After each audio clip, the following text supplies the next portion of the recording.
I'm Helen Dickinson, I'm Chief Executive of the BRC, and we're interviewing retail leaders as to why the government should buy into retail. Today I'm here with Darcy. Darcy, tell us who you are and how you got into the industry. Hi Helen, I'm Darcy Willson Rymer. I am the Chief Exec of Card Factory, and I got into retail, an industry that I love. When I arrived in the UK in 1984, 18 years old with £20, I got a job with Pizza Hut as a waiter, and I stayed with Yum Brands for 19 years, worked my way up, and I left them as Senior Director of Operations and Franchising for Europe. And I've been at Card Factory now for 4 years. And what's the best thing about the industry in your view? I think there's two things that I think are magnificent about retail. The first is that anybody can work in retail regardless of background, race, education, all of those things. People can come and work in retail. And the second thing, and it's the thing that keeps me in retail and keeps me coming to work every day, is what I call the privilege of service. When a customer walks through the door of any retail store, it doesn't matter how they're feeling that particular day.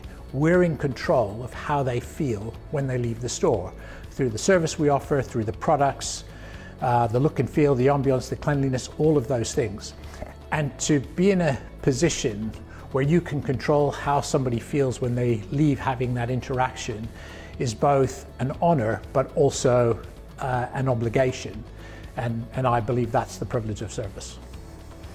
And from a Card Factory perspective, how does your business contribute to what we've called the everywhere economy?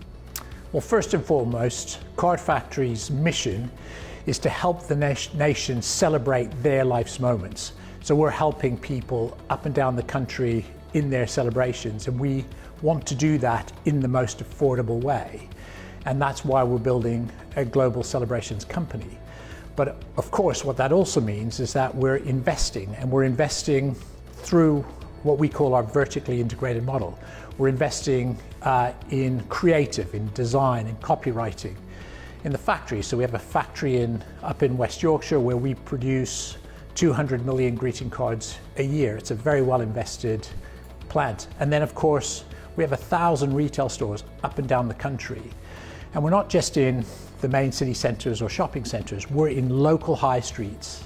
And that puts us right at the heart of communities right across the country. And so, given that, why do you think the government should buy into retail? So first and foremost, I think retail is the cornerstone of employment, of training and development. So people come into retail. Quite often it can be their first job. If I go around our stores and I ask as a Card Factory store manager, tell me your story, 75% of those stories will start with, I started as a Christmas temp. And the fact that you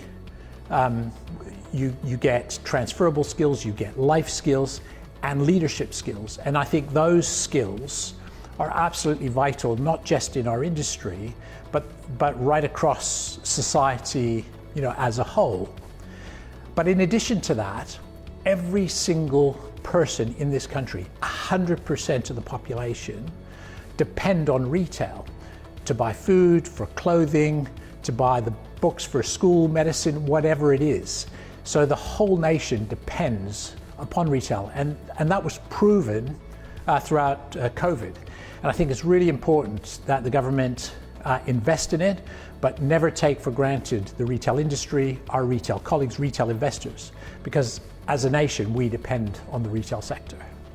And so, given that, what is it that you think the government could do, given some tough trading conditions for lots of retailers, to help growth and investment in 2025? We've got three asks of government. The first one is, from a taxation perspective, let's have a level playing field across all types of businesses right across the economy.